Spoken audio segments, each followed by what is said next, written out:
Hello, I'm Brian Biegel, creator of Miracle Ball. I'm standing here today at the site of the old Polo Grounds Stadium where it used to be in uptown Manhattan. In 1951, the New York Giants played their crosstown rivals, the Brooklyn Dodgers, in a sudden death playoff series to determine who would face the Yankees in the World Series. In the bottom of the ninth of that third and deciding playoff game, Bobby Thomson stepped to the plate with a chance to win it all. And in the most dramatic fashion, he hit a 3-run home run that clinched the playoffs for the Giants and was forever known as the shot heard around the world. What many people still don't realize, though, is that the actual baseball mysteriously went missing right after the game. Tonight, I will take you on a journey, an investigation actually, to find out the truth of the whereabouts of that long-lost baseball.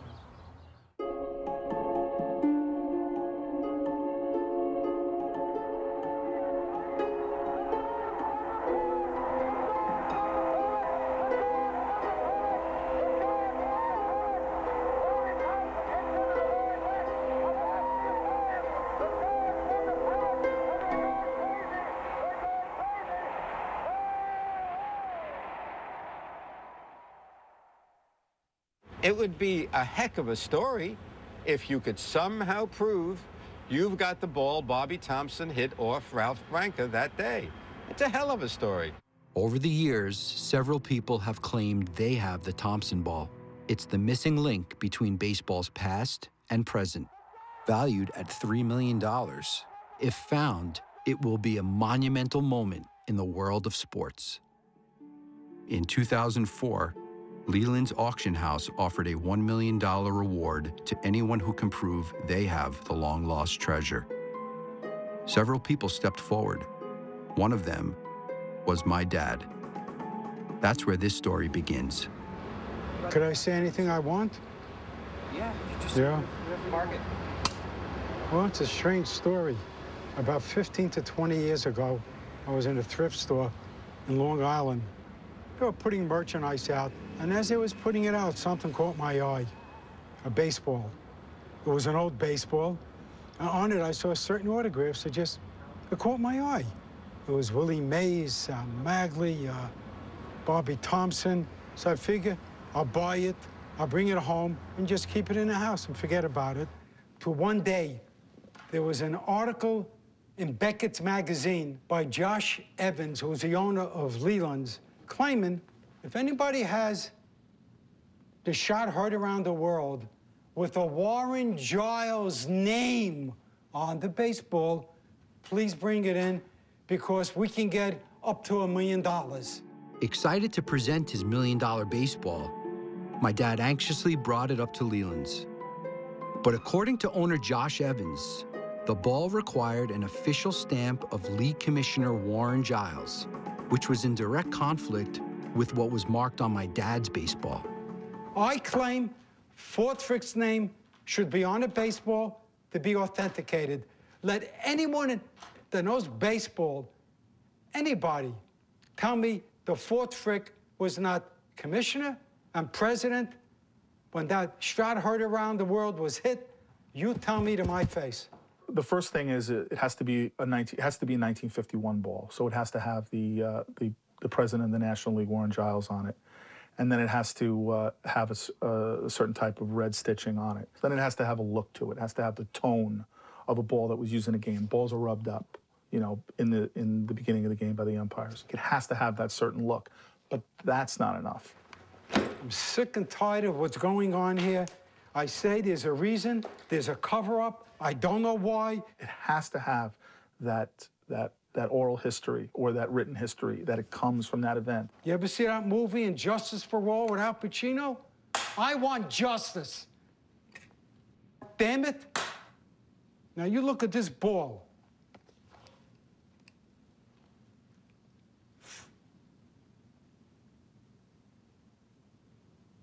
You tell me the commissioner's name right over here.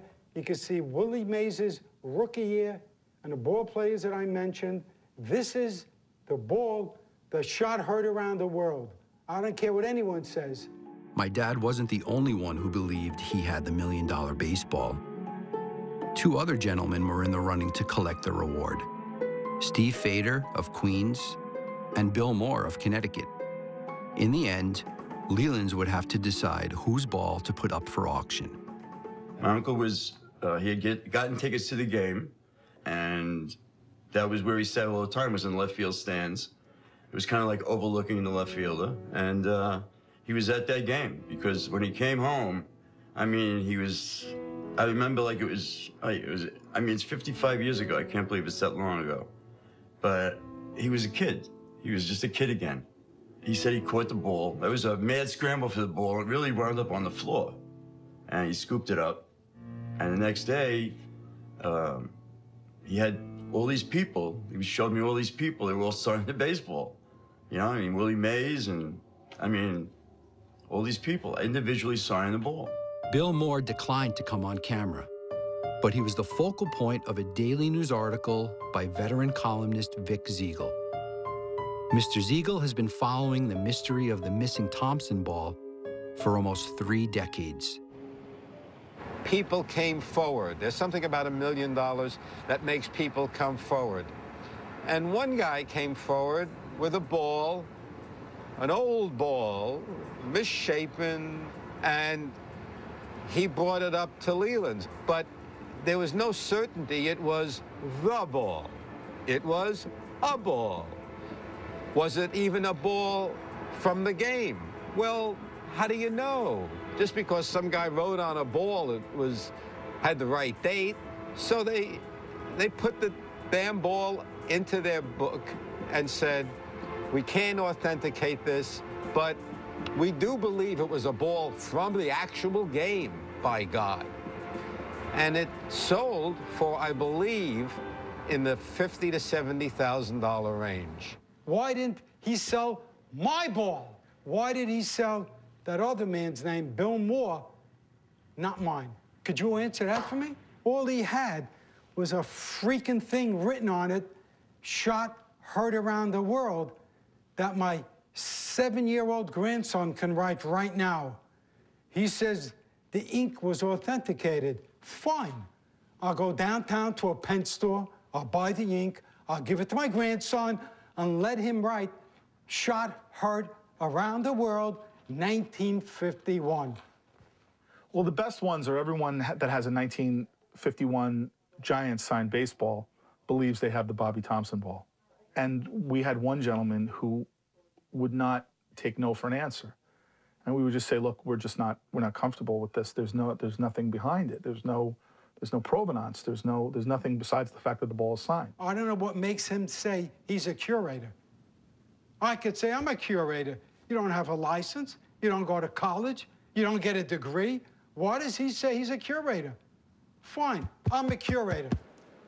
You know, in terms of who has the final say, it's a really difficult question to ask. There are people who are authenticators who claim to be trained in these areas. Their opinions quite often are not worth the piece of paper that it's written on. A lot of these guys have no training. They often are mired in conflict of interest. In other words, they may be selling the piece that they're saying is historically significant. It's like going to a mechanic and saying, I want to buy that car from you, and by the way, tell me if it's good. Well, of course the guy's going to tell you it's good. Nets at Miami, 7 p.m. start there. No Shaq. He's out 2-4 with a bad ankle. Brandon Tierney, 1050, ESPN Radio. I don't know, I'm going to measure my words on this, but this is going to sound, it can be construed a few different ways. And it's not up to me to do it, so I'll just say it because this is how I feel. It appears that the company that is endorsing the $1 million reward seems to be saying one thing, and there seems to be a contradiction. And this is one of the issues that I do have. When you talk about who was running baseball in 51, well, it was Ford Frick stepping in for Happy Chandler. I mean, it's right here in black and white. If we're going to sell something, then the final word is ours. We have to make that decision, whether to offer it or not. Nobody cared about where the ball went in 1951. The ball didn't matter. Nobody cared because nobody was buying. There was no money being exchanged. And finally, money's exchanged. We're all wondering about the Thomson ball. Well, there's a good chance the Thomson ball is in a sewer somewhere in Manhattan. Nobody knows where the Thomson ball is, including Thomson. Well, I've had some serious conversations with people that have called me concerning the baseball, and I just absolutely cannot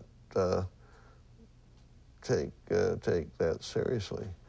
In fact, somebody even claimed when it's so silly, somebody claimed to have the autographs of the players that day, having signed the ball that particular day, which is ridiculous, so utterly ridiculous and not worth talking about. After Leland sold Bill Moore's unauthenticated baseball to a private buyer, my dad still believed he had the real one. So much so that he even approached Ralph Branca and Bobby Thomson at an autograph show. But they just shrugged him off. He became extremely disheartened by the ordeal. I had a different reaction, though. I became extremely motivated to find that ball. I went to some industry professionals to see what they thought my chances were of digging up the long-lost treasure. No one will ever be able to prove they have the ball. Even if they have a ball from that era, from that day. All we know is it landed in the lower stands and never showed up again. I think it would have been found by now if somebody had it and knew they had it. I would have thought that it would have been resurrected and it would have been proven. Even if they have a baseball that was manufactured at that time, where you could forensically determine its age and its materials, how do you prove it wasn't just a foul ball earlier in the game or earlier in the season? There's no definitive proof, there never will be. I don't know what happened. I mean, Thomson has never said somebody gave him the ball back. Well, if somebody were to come up to me and say, Bobby, I've really got that ball, I'd say, congratulations, that's wonderful, all the time, thinking you're crazy. Every single person I spoke to said it would be impossible to find the ball. Now I was faced with a choice: prove them wrong or accept it. I couldn't help but think that if they can find the tomb of King Tut and the Titanic, why not a baseball from 1951? So I took on the challenge. I wanted to believe that my dad's baseball was the one Thomson hit out of the Polo Grounds, but I couldn't be sure. So it motivated me to find out the truth by conducting my own investigation. I started with the man who created this historic moment to see what he knew. That's when I learned the first theory as to where the ball may have wound up. I remember arriving at Yankee Stadium the next day. Some guy came up to me. He said, Bobby, I've got the ball you hit yesterday. I'll be glad to give it to you if you get me 2 tickets to the ball game. So I went running into our locker room and got hold of our locker room guy. Eddie laughed at me. He said, what are you laughing about? And Eddie Logan, our clubhouse guy, said, come over here. And on the seat in front of my locker were about 8 balls, each of which was supposed to be the home run ball. I tried contacting Eddie Logan to see if any of those 8 baseballs were put aside. Unfortunately, Logan passed away in 1995. His son, Eddie Jr., who was the team bat boy, told me that he had no knowledge of his dad separating them from the others, so it would be impossible to track one down. Right off the bat, I hit a brick wall.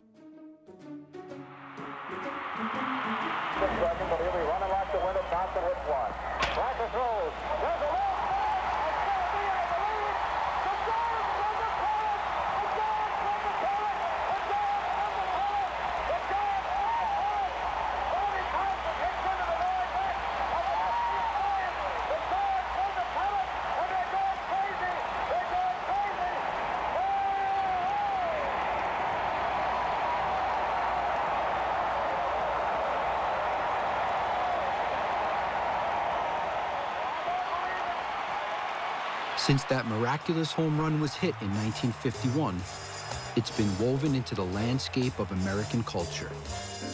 The shot has been immortalized in print by the likes of John Steinbeck, Don DeLillo, and Jack Kerouac. It's referenced on screen in classics like The Godfather and the TV show MASH. Woody Allen once said, "It's the first time I ever believed there was a God." The shot heard around the world helped define a golden age in America. Trying to locate that ball is a reflection of the iconic status that this game has taken on for people. I mean, they remember it because people hear those famous calls, and it lives on in broadcast history, like the Hindenburg coming down, the way that it was, the news of it went out to the world, gave it a kind of mythic status. I've always talked about it in different forms as baseball's first TV event. That home run was played continually all that night. You remember, there's no satellites, there's no 24-hour-a-day news. It was all over the place. It was big news. It was fabulous. And I think from that point on, baseball and TV really came together. In a lot of ways, it's a much more important event than people understand. And regardless of which side of this intense rivalry you were on, it created emotional connections that seem to last forever.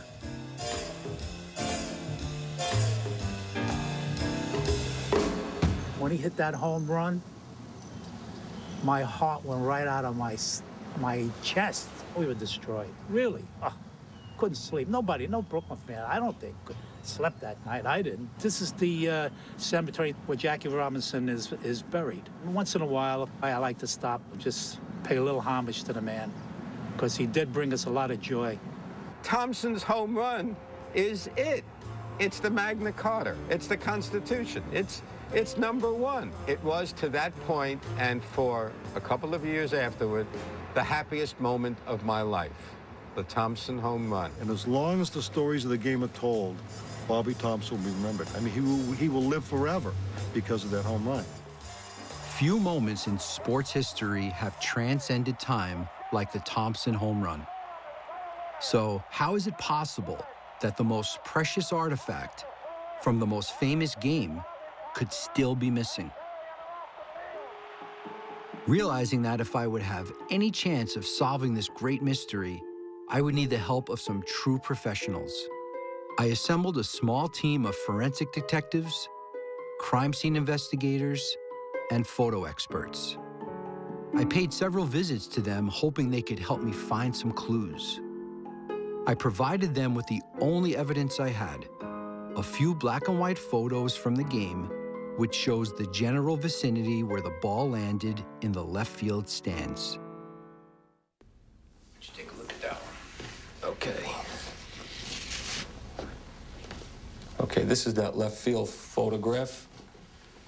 Enhanced, obviously. Still very grainy. Right, very grainy. We have a lot of different things going on here. The player is looking up. Right. What does he care about? He cares about the ball, right? He's supposed to keep his eye on the ball. You see one guy here, one guy is on the right here, he's looking. Then you got a guy, looks like he's got a hand up over here. Because this photograph is just so grainy, I mean, could we possibly try to enhance it? Yeah, I mean, I would give it a shot. It could be, but I wouldn't bet the ranch. This is the photo. Same photo? Very similar, okay? Same time frame. It's just another angle, all right?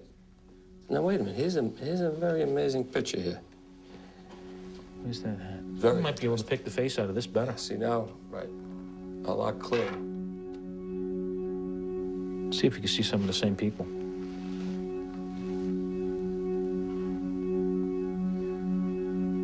Okay, you got the people looking in this same direction. The ball is in here somewhere. Right.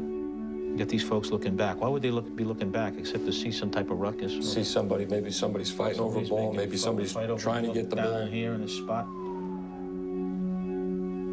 Okay, now, he's the only guy with his hands raised, both of them. Is it the same guy? This guy right here. With his arm up, his right arm raised. Yeah, he's got his mouth open. Right, with his mouth open. Almost like, here comes the ball. If we enlarge that one? Yeah, I'd like to enlarge that one. You know what? I think that's the guy. Yeah, I would love to enlarge that one. Because he's got his mouth open like he's yelling and screaming.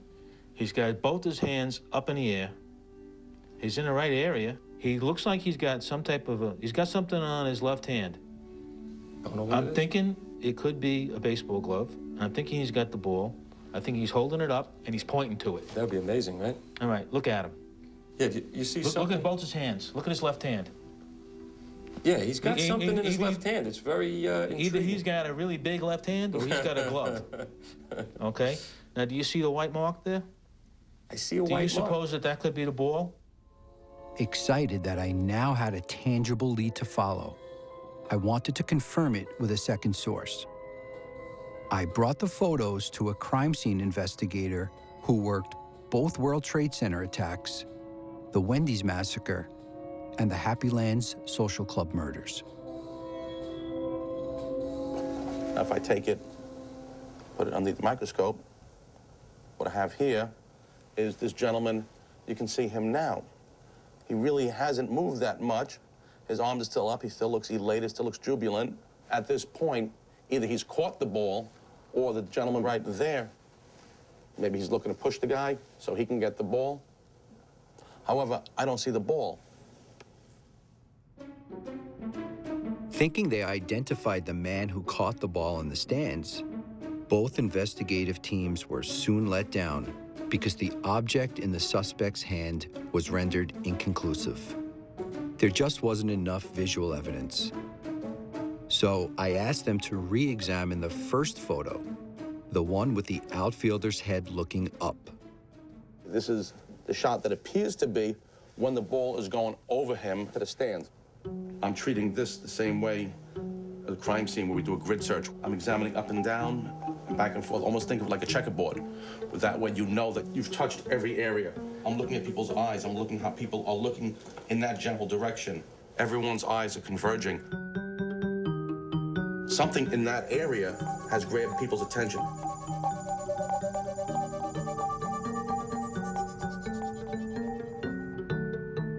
After our investigators determined that one specific area held the crowd's interest, it was time to introduce modern technology to the vintage black and white photographs. Our team of experts implemented 3D imaging to examine the pictures in a way no one has ever done before. When Dan gave me the photo, I didn't even know where the ball was, who we were focusing on. And I said to him, I see an arrow at this guy, and I called him and I said, but this guy doesn't have the ball. And I did not know that that was what Dan thought. I don't know what that arrow is there for. I don't know why they put it there. Yeah. I think there was an assumption. There's nothing that tells me that the arrow, the guy with the arrow, has the ball.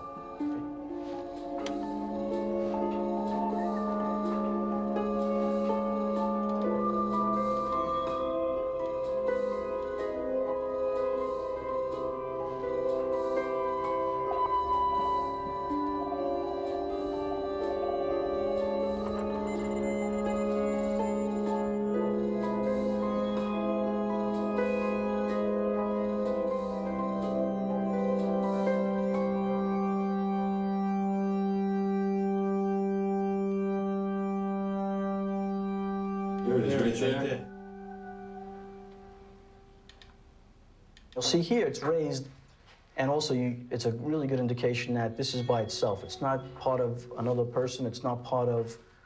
It shows dimensionality, which is what is something that I had brought up. It also shows motion. Right. It shows there's something that's there. It's moving. And it's in front of everybody else. With both of these photos side by side. That's great. There you go. And you can see it stands right out. We'll go right as close as we can.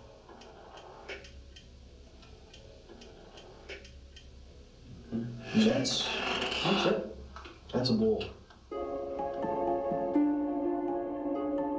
It's got the dimensions of a ball. It stands out, and you can see there was light, actually backlight, coming from behind the stands towards the field. You can see the light on this side, and there's shadow on this side, which is consistent with what was happening that day. The light in the afternoon was coming from behind the stands out, and this is a round object very much like a baseball would be in flight. This remarkable photograph taken by Daily News photographer Hank Olin actually captures the ball in mid-flight among the sea of grainy faces. This crucial discovery gives new hope to finding the ball many people thought was lost forever. We didn't see it, you know. It's one of the most iconic pictures in sports history, and yet we didn't see it until Dan and Hal and their friends got to take a look at it. Who's got the ball? Where has it been for more than 50 years now? They're bringing an aspect of this that's going to be really interesting. I mean, just the photo work that you did, you know, looking at where the ball might be, has already sort of answered some of the questions. So they're bringing something to this that is really new. With this compelling information now available for the first time in 5.5 decades, sports writers Michael O'Keefe and Vic Ziegel collaborated on a 4-page feature article. The content of the story was based mostly on Dan Austin and his forensic team's photographic discovery.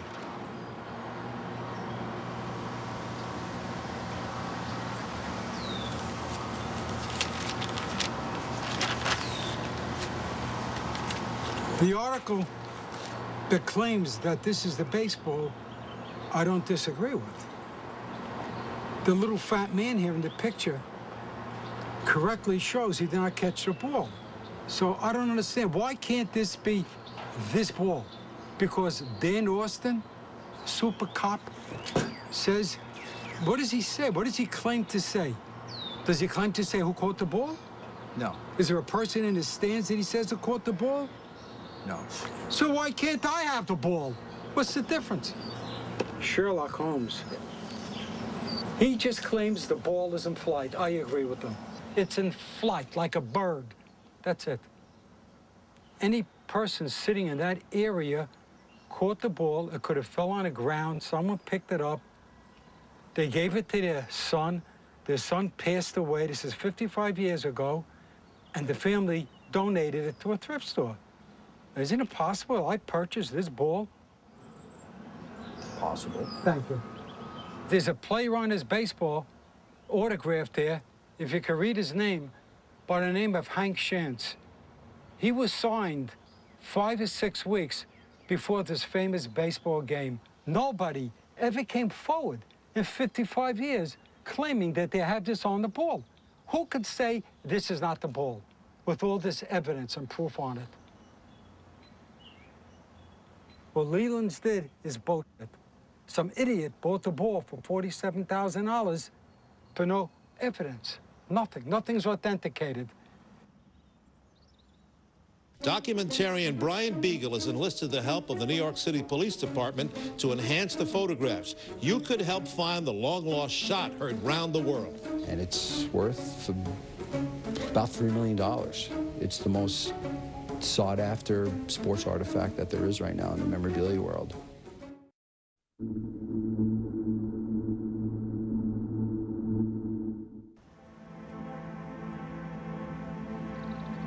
With my dad still raising questions about ownership, I went back to our lead investigator to get definitive answers on how to authenticate the renowned artifact. You'd have to understand what was going on between 1950 through about 1953. So we do know that Ford Frick has to be the name that's on the ball. Can't be anybody else. The manufacturer, we know through historical background and investigation and documentation that the ball had to be manufactured by Spalding. Photographs, if we have photographs of people in the stands, we can pretty much say that anybody in this area here could be a witness. I mean, we could even see people all the way over here with their mouths open, almost, you know, aghast that here comes the ball. Maybe somebody has a ticket stub for being in that section, which is 35, anywhere between rows 4 and 6. I mean, we have a column that's clearly visible in the picture. Any writing on this ball, we can actually do a laboratory ink test to find out what type of ink, who the manufacturer of the ink was, and if it fit that time frame. We need the baseball. The baseball would look antique, the age, that aged look. If you tried to fake it, it could very easily be analyzed in a laboratory to find out if it's shellac or something to that nature. If we can get all this, that would bring you to that 99.9%, which I think would be dynamite.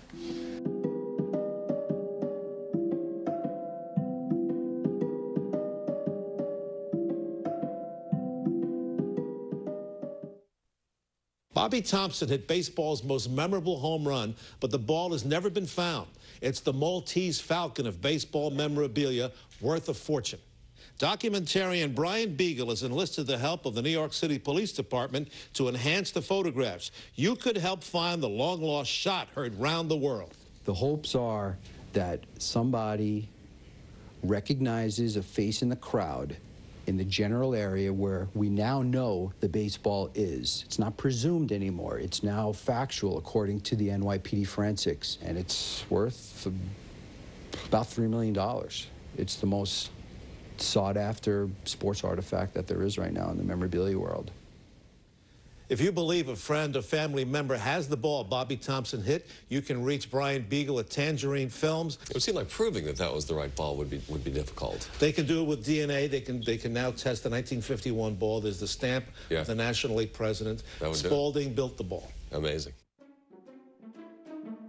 One of the responses the media coverage elicited was from an extremely knowledgeable Brooklyn Dodgers fan named Norman Schimmel. Schimmel, to see it. You have bags inside? A few days later, we went to meet the man who was about to deliver a piece of information that has never been unearthed and followed up on by anyone in 55 years. For some reason, I have a tremendous memory about certain things, and for some reason I have a bad memory about other things. But for sports, I have a great memory.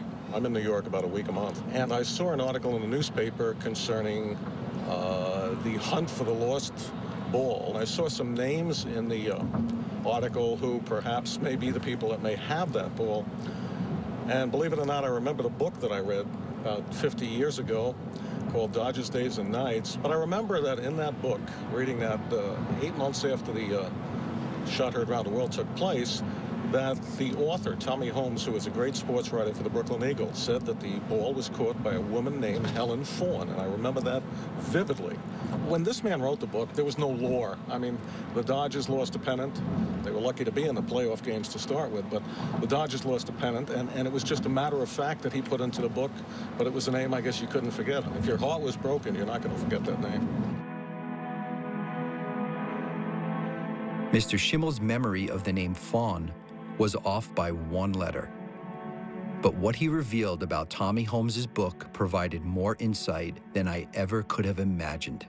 I think he's the only person to walk over to left field to get the ball. Everybody else was running to go over to this woman. You would have to go the opposite way that everybody is walking. And I think it was probably in a newspaper or something like that that came out that I think he was the only one to walk over and really find out that she was it. Helen Fawn is in writing. It's there.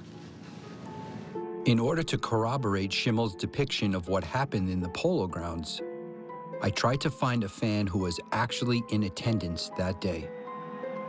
October 3rd, 1951. I was sitting in the left field stands in the Polo Grounds in foul territory. When he hit the home run, it looked to me like a reporter went over to the section, obviously in fair territory. I guess he was looking or asking somebody who caught the ball. I saw him with a pad with pencil, and he approached people in the stands, and I saw him talking to one woman, and after that, I left. There it is, yeah. I was sitting just about over here, foul territory. The ball was hit above Pafko. Big number, 48. Boy, that would be something if you can get me there. That's some shot. Should I get my glasses? Can I leave? Yeah, let me see. Oh, boy, that brings back memories, that shot. God. Oh, let me see now.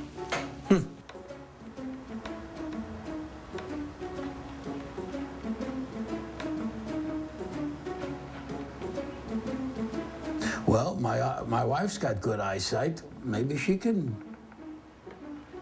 Red Jobs? Red? Yeah? Come here. Can you point me out over there? You got your glasses? This is where I was sitting. Well, show her the foul pole. So you should be over here somewhere? Somewhere around here. That, maybe. You found me? That. Yeah. Looks like you. That looks like, you know, the hair and the ear. Yeah, really? You got me over there? Well, I'm in that section. No doubt about it. You gotta be kidding me. No, that's you. Where? Right there. Can you get that closer? Wow. That could be me. Red Jobs! They found me. Come here. Take a look. Confirm this. But they blew it up now. It's like an FBI thing over here. An FBI thing. Yeah, that's the one I said. Yeah, that's me. That's your ear. That's me. Nobody else has an ear like that. That's unbelievable. You found me. I can't believe it. I was close enough to see. Obviously, in my mind, he was asking for the ball. What else would he be up there for? Makes sense. After hearing from an eyewitness who sat close enough to see Tommy Holmes interview a woman, it was obvious what my next move was. Find Helen gone. After an exhaustive search, I learned that 26 women were born in America with that surname since 1896, the last of whom passed away in 2000. It appeared that this Helen would remain missing forever. Sports writer Tommy Holmes died in 1975. His notes from the historic game were never preserved. Like many of the 1951 Dodgers, at this point, I felt dejected and defeated. It looked like this was the end of the road. Until I was contacted by two gentlemen who learned about the film through the coverage in the media. It's unbelievable. That's why I went home and told my father. I said, you ain't gonna believe this. I was just talking to Seymour about this ball, and I met this guy in the shop, right? And he said to me, too, you ever see the guy? I said, never. First time. You can run across people and they can say anything. But by looking at it now, I think the man is telling the truth. I don't think this guy has any reason to lie about it, you know. Because one of those things that just popped up just like that. So, hey, you know, what he has to gain about it, you know, for something like that. I never seen this guy before in my life. He was on the left side of Donald, and he heard me talking about this fight, Jake LaMotta against Sailor Bob Murphy. Like I said, we was talking about boxing. He stuck his head in the way. And he said, do you guys know about baseball? About that Bobby Thomson home run. And he said something about Bobby Thomson. And I think that happened in 1951. And he says, I know where that ball is.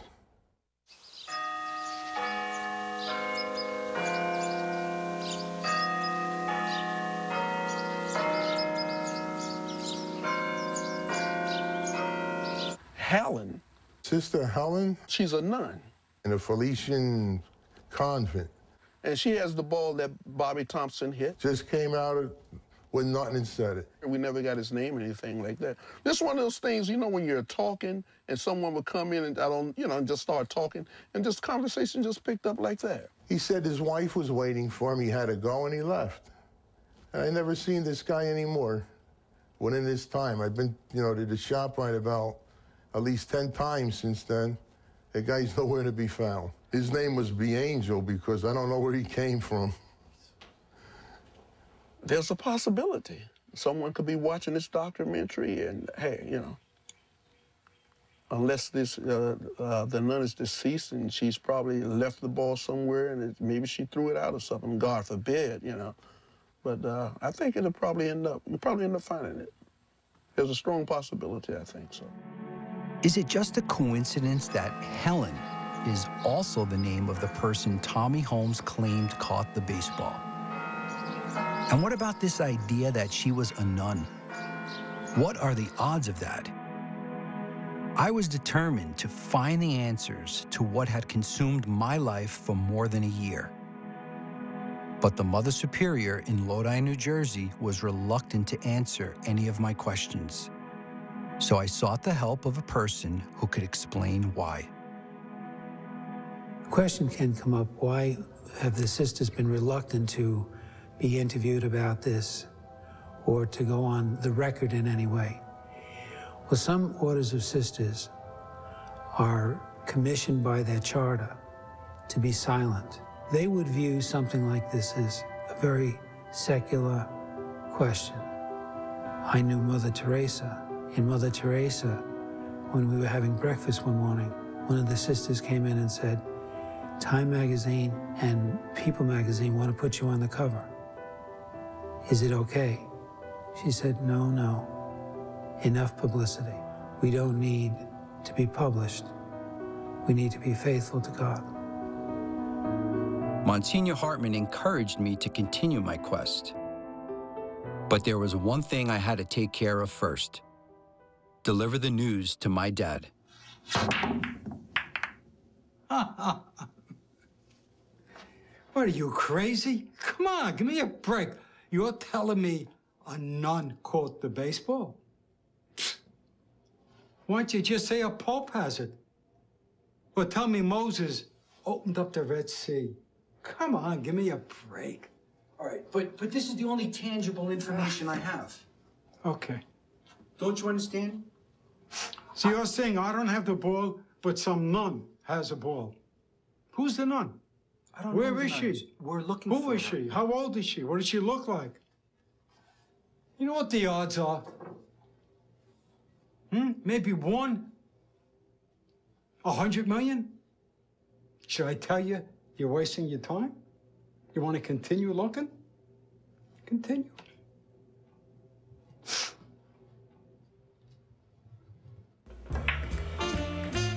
Good shot. No, that's bad. No. I don't know about that. Come on, Jay. Your shot. I will drill that 10-ball home. Oh, you're a hero. Look at that. Whoa, scratch. Oh. Yeah. Oh, T's here. Oh, T. Look, that's your journey to go find it. You have my blessings. Go find it, if it's possible. But the odds are against you. You'd be okay with that? I would be okay in one way, that 2 years you're on this journey, because you said that you think you know who has the ball, and if you could prove it, I would feel good in my heart for you. And then on the other hand, I would feel lousy for myself, because all these years, I thought I had the ball. You had the chutzpah to go out and try to find the ball, even though I still claim I have the ball, but if you could prove it, 101% to me, I may concede. I may concede. On one hand, you break my heart. On the other hand, your heart is in my heart. I created you. You keep going forward.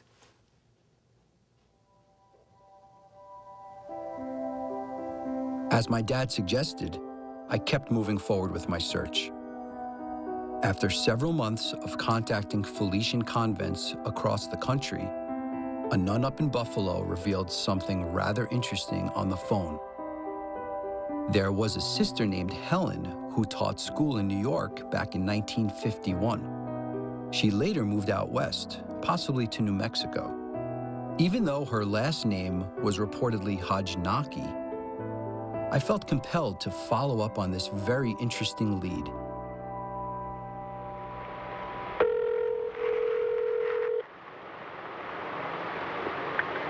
Good afternoon, Sister Seraphim speaking. Hi, Sister Seraphim. This is Brian Biegel calling. Yes. How are you? Doing just fine, thank you. Do you know where this sister was originally from? I mean, the one you're thinking of? The convent, the Felician convent, the one in Buffalo. Well, we checked everything. This Sister Helen that we had over here, Sister Helen Rita, she definitely was an avid baseball fan. She loved baseball. She did? Yes. She loved baseball? She loved baseball. So the Sister Helen that you're talking about, you said, was a big baseball fan. You know, what do you know about her? Well, she was from New York. That much we know, because she was in the Buffalo province. She was in the Buffalo province. Yes, that's where she transferred from. That's so great. Okay. I can't thank you enough. Okay, and you take good care, and blessed Christmas. Have a great Christmas. God bless. You too. Bye-bye. Thanks. Bye. What would have happened in the 50s is the sister may have first been given a name.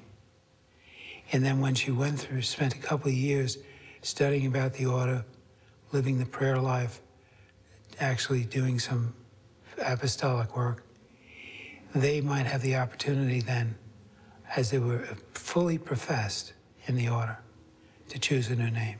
They would choose the name of a saint because they wanted to have somebody that they could imitate in their religious and spiritual life. Saint Rita was the patron saint of achieving the impossible. With the help of Monsignor Hartman, the Mother Superior of New Mexico mailed me everything she had on file.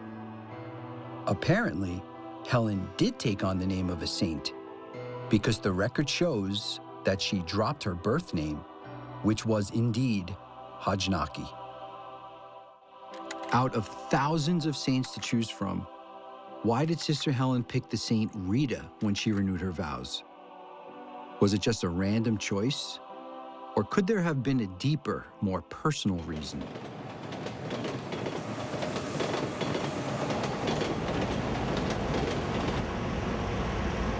There's a huge connection between Santa Rita and baseball that began back in the 20s. An oil developer had bought an oil well that just wasn't doing well. And he found two investors in two Catholic nuns. And the Catholic nuns were allowed to invest by their priests, but the priest said, you have to take these rose petals that I have blessed, take them down to the oil well, sprinkle them in the spout, and christen the well. And all the while pray to Santa Rita, Saint Rita, the patron of the impossible. They sprinkle the rose petals in, and they pray every day. Then 18 months later, in May of 1923, Santa Rita #1, which never had gushed one little bit, began spewing oil. And all the while, there was a baseball field that the workers had created right by to play in while they were digging in between all the work. I found it fascinating when I first began reporting. I was a reporter down in South Texas in the town of Brownsville. And I saw players carrying around a medallion and some cards, and I said, you know, what is that? Interestingly enough, players still carry the medallion of Santa Rita, and they have it with them almost at all times. And it's something like this.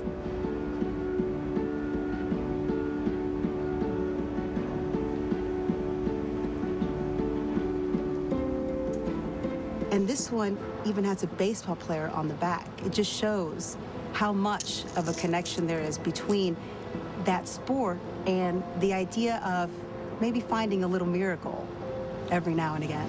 I don't believe it's impossible at all that a Catholic nun, in switching her name, would take on Rita. Did Helen Hajnaki change her name to Rita to honor the only saint in the world that has any connection whatsoever to the game of baseball? Saint Rita. Okay, I'm going to turn it over now.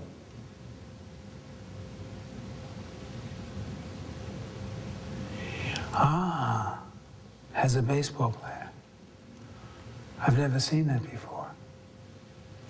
There's a baseball player on the back of the Saint Rita medallion.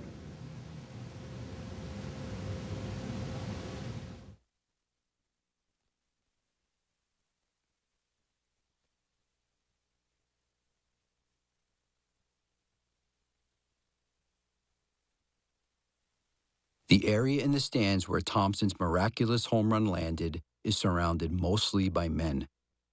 In fact, there is only one woman close enough to the ball to be able to either catch it, grab a ricochet, or pick it up from the floor. This woman, it is believed, is Sister Helen Hajnaki, who later became Sister Helen Rita. Sisters usually cut their hair shorter at that time.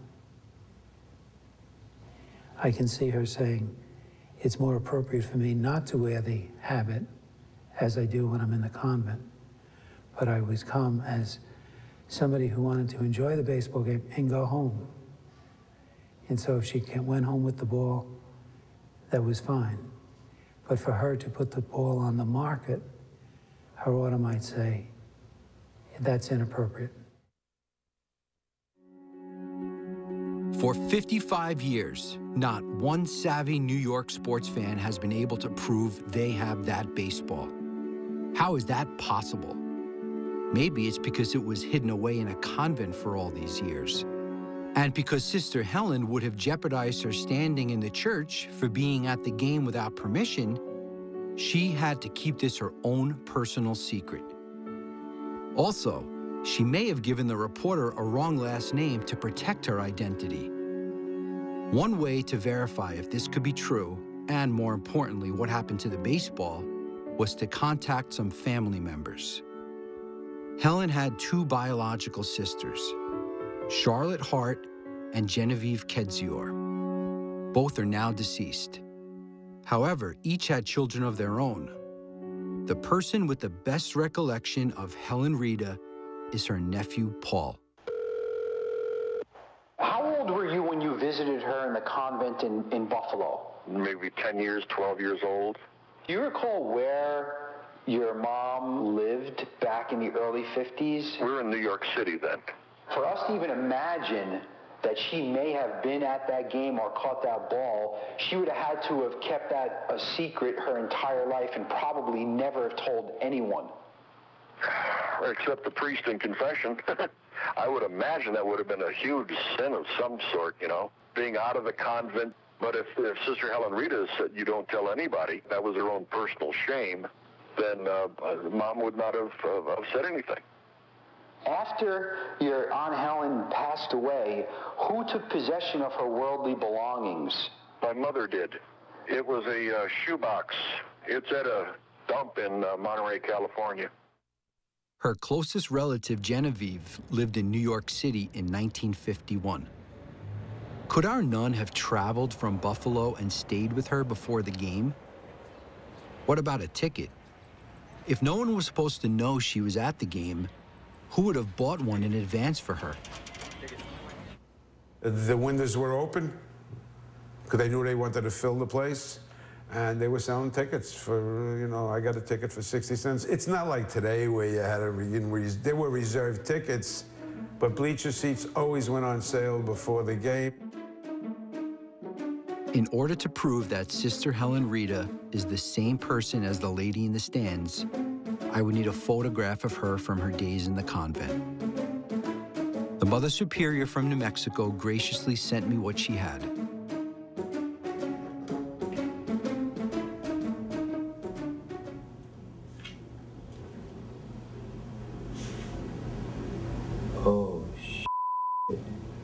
I was amazed by how similar the nun was to the woman at the game, but I needed a qualified expert to perform a photo comparison. I visited the private studio of a man with 23 years law enforcement experience in this particular field. The results of this analysis would go a long way in revealing the full truth.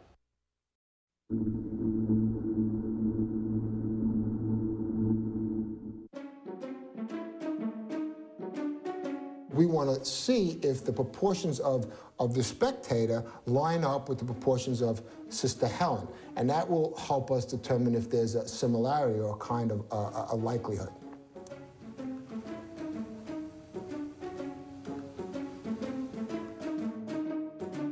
There's certainly a suggestion, and I think it's even more than a suggestion, that the spectator has defined cheekbones. Sister Helen is certainly cheeky. I mean, she has those defined cheekbones. I think I see that fairly clearly in this image. That cheekbone is clearly shown by the highlights on the face. I can see them very nicely right there. We're going for where that cheekbone is touching the face, see? Defines the underlying structure of the head, defines the skull, and that's important. Now, the nose is also interesting. That nose does tend to look like it hooks downward, okay? And Sister Helen's nose clearly hooks downward. You can see in all three images, there's a downward hook to Sister Helen's nose. Bottom of the chin does not line up, but that can be explained away by the fact that the spectator has a mouth open and the chin would go lower. And how about the forehead area? Very nice. The width of the forehead and the hairline begins very nicely in about the same spot.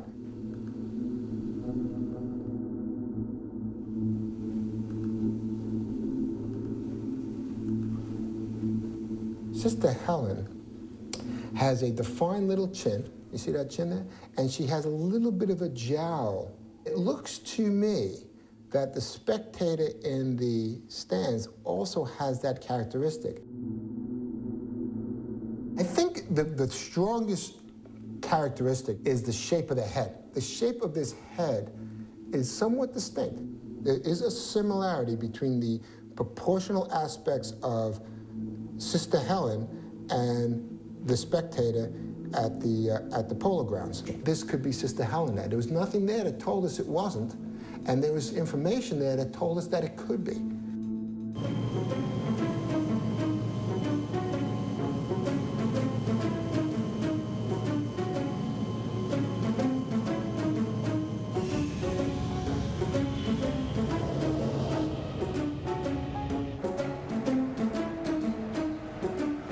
Well, all roads lead to the convent in New Mexico, where we know Sister Helen spent most of her life.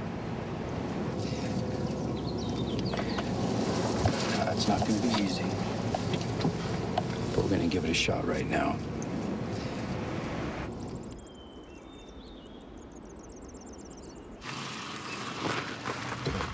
Come in. That's it. I'm going in. Okay.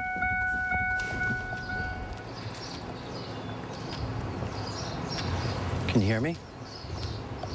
Going into the convent.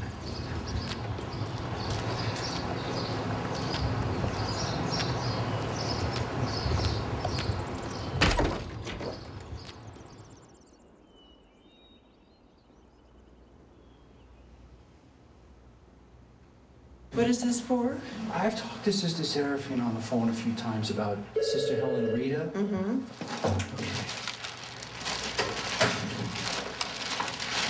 I feel so honored that you're actually working the phones I'm due on Friday. of all the sisters. It's like such a blessing that you're actually the one who's here.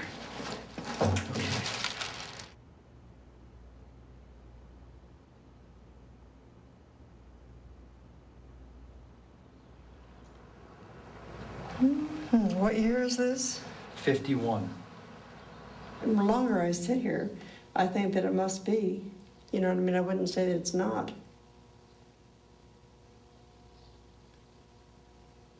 That could be Helen Rita.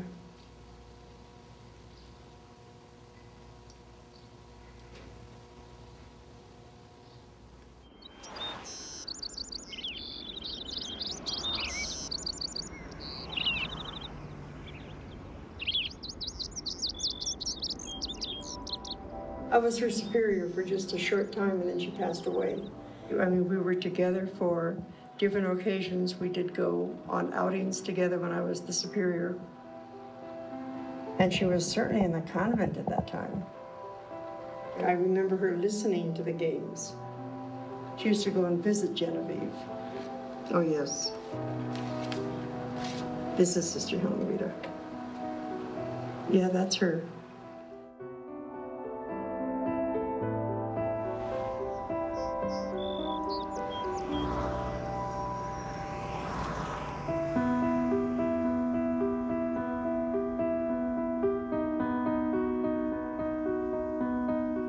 She was kind of bossy. You know, I think she liked her superiorship. She just had that pomp about herself. She liked the authority that she had. But she liked sports. But she never talked about it.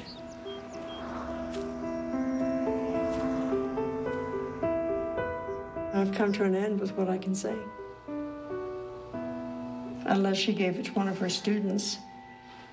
on good behavior or something, you know what I mean? This is what I caught and you can have it.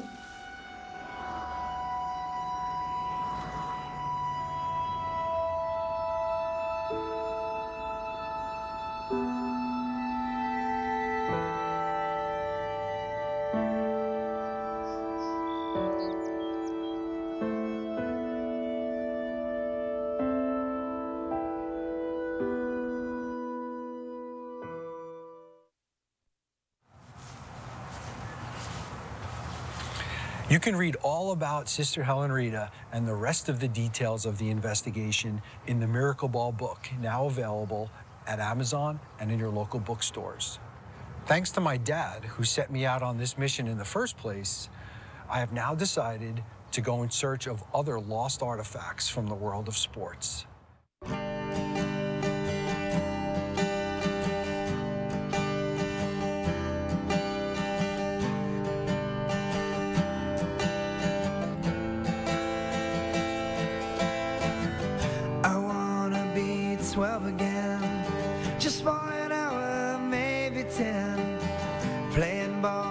Skipping school, still allowed to be. What happened to the ball? What happened to the student after that?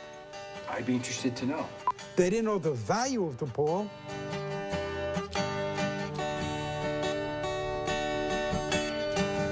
Home run and the crowd roars.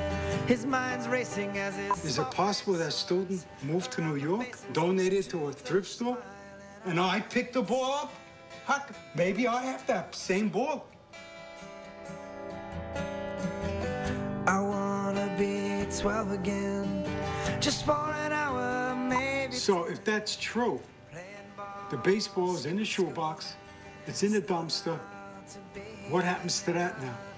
No one will ever know, right? Correct. Okay. Give me a break, will you? He doesn't know who the commissioner was in '51, or the president, the schmuck.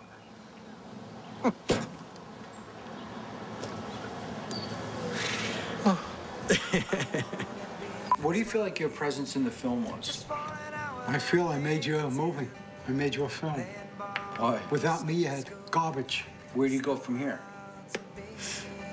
Back to bed. When I started out, 100%. So you went down 99%? 99%. Because of this film. But there's this slight chance, a remote slight chance, that I have the ball. 1%? 1%. 1%, there's still hope. 1% is hope.